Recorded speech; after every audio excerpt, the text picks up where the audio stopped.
CCTV Camera World is proud to provide support for products purchased from our website. If you purchased your product from another vendor, please contact the vendor you purchased from for further assistance.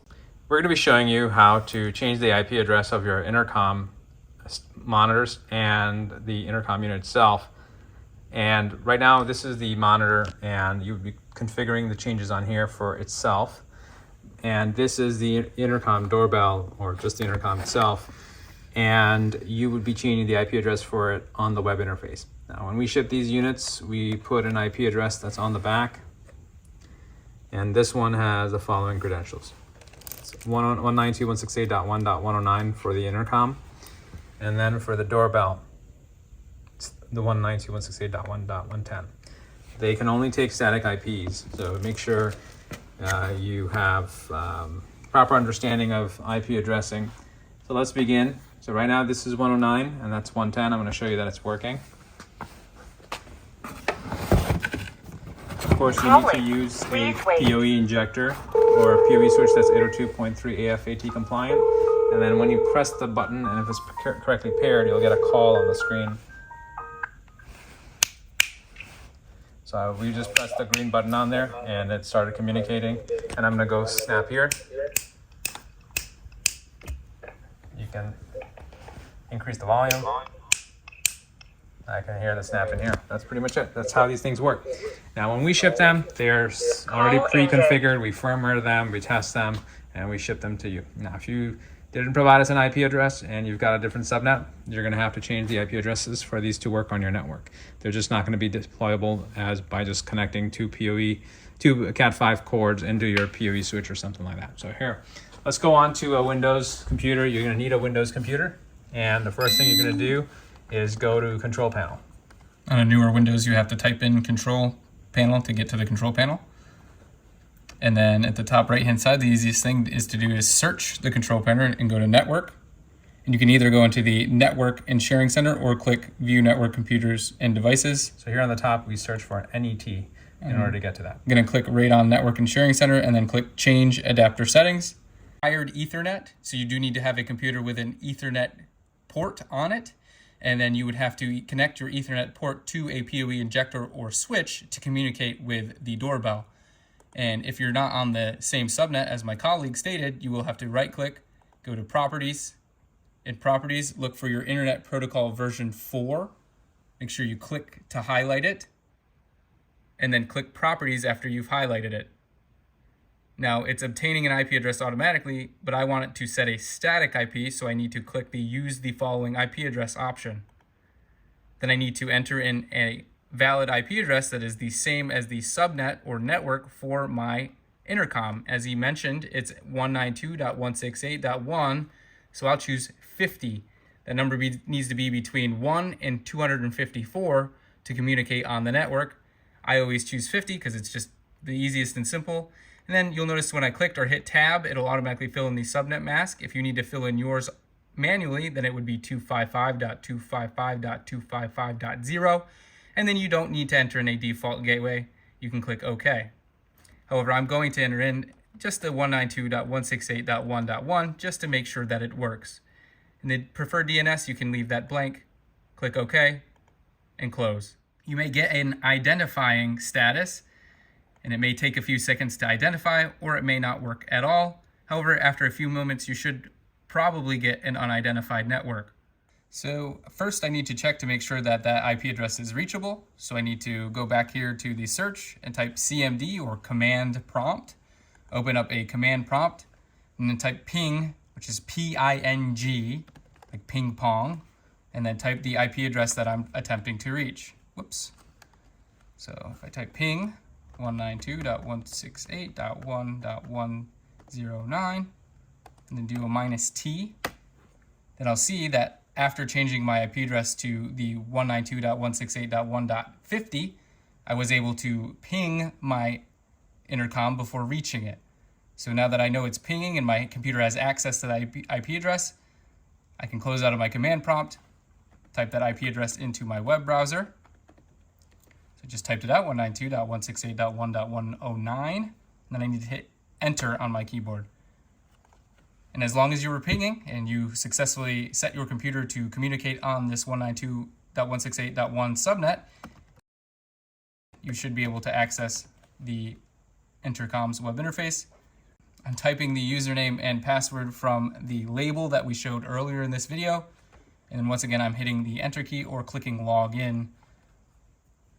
Now that I'm inside of the intercom, I need to go to the network settings tab on the main menu. The first page just so happens to be the LAN card or Ethernet card on the intercom. And you'll note there is no DHCP option, so I do need to set this IP address to a different IP address. In my example, I'm just going ahead and set it to 150. First going to ping on my network to make sure that that's an open IP address. You're going to want to do this on a computer that is connected to your main network before you go ahead and change these devices to an IP address in your main network to even confirm that that's an open IP address.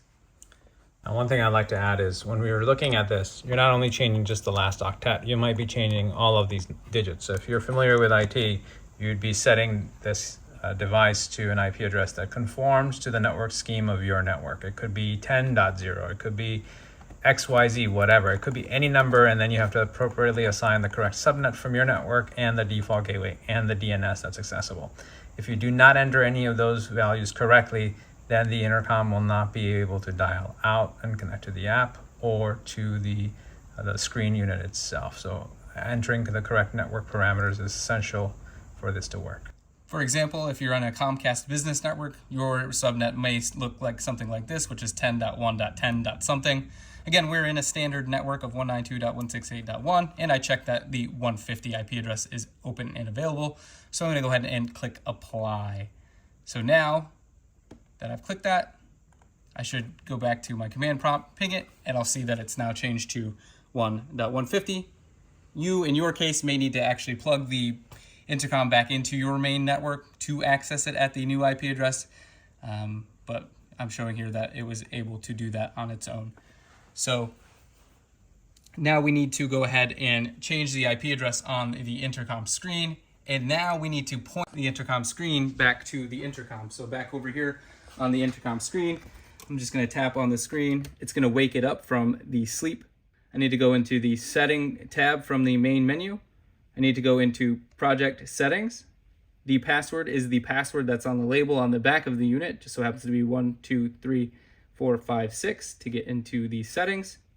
And here is the LAN configuration for the screen. So I would have to switch this to another IP address. For example, 151, again, pinging on my computer to see if that's an available IP address. We already know it's an available IP address, so I'm just going to go ahead and tap OK. Once again, as my colleague explained, if you are in a different subnet or network, such as a business Comcast network, then it would look something like 10.1.10. You'll need to know what your network scheme is and set the devices to that scheme in order for it to work properly. So I'm going to click and tap OK. Got a message that said set successfully. And then I need to go to the SIP server tab. So in the SIP server tab, the SIP server, which is a calling server, is actually on the intercom itself. So the screen needs to be able to contact it. So if you don't have a connection with your SIP server or your intercom, you're going to have this intercom icon with a little X next to it. So if that icon's there, that means that this screen does not have network access to the intercom server. Your calls won't work if you have that icon at the top right-hand side. So to fix that, I'm going to go ahead and point this intercom screen at the intercom and tap OK. The registration password, you're going to make sure that's also 123456. And then if you need to re-enter your username and password for your intercom, it will be on that label unless you've changed it. Then you will have to update it here as well, leaving the registration password as 123456. And you may need to make sure that the enable status is on. So here, the registration password is the 123456. That's also written on the back of this screen unit. And the login password is the password that's written on the back of your intercom unit. Now, we're assuming you have not changed any passwords. Please don't change any passwords because it'll just cause more issues. So it's very important that you do not go in and start changing passwords because it'll just cause more issues and more confusion. So right now, let's pick up from here. Actually, let's go back. So right now, we were able to set a new IP address for the screen itself. It's 151 at this point, and the intercom is 150. So now we go back to the SIP server. The SIP server is what allows this to connect to the intercom. And we change that to the 150 that we set that intercom to. We leave all the passwords alone, hit OK. So set successfully, and then we look for that icon and notice it disappeared from there. That means that now this is connecting to the intercom. It's working, so we'll just exit it. Well, the last thing you want to do is actually go to VTO config and then update this. This just lets you preview the intercom as a camera rather than having to do a call to see the video from the camera. So we'll tap OK, and then you just want to tap the status, turn it off, and then tap the status to turn it back on to make sure it saves. Once again, that just allows you to preview the intercom as a camera from the intercom screen. So we're going to tap back out to the home page. And then, like I said, you could tap the monitor page, and then there it's added as the main VTO. I could tap the play button and preview the image, or click the call button to call the VTO. And I can hit Call ended.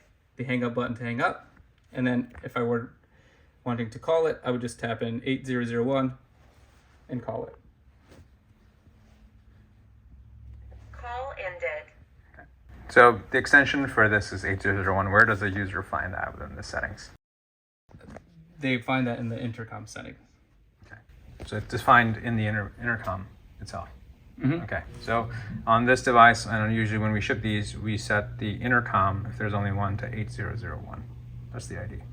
So now, since these two things are paired, I'm going to press the call button here. Calling. Please wait. And then it calls, and you can answer it.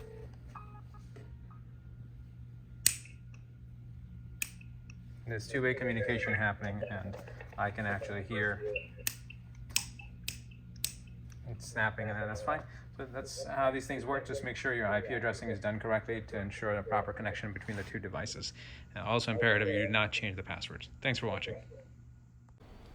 If you're watching on YouTube, don't forget to like, comment, and subscribe.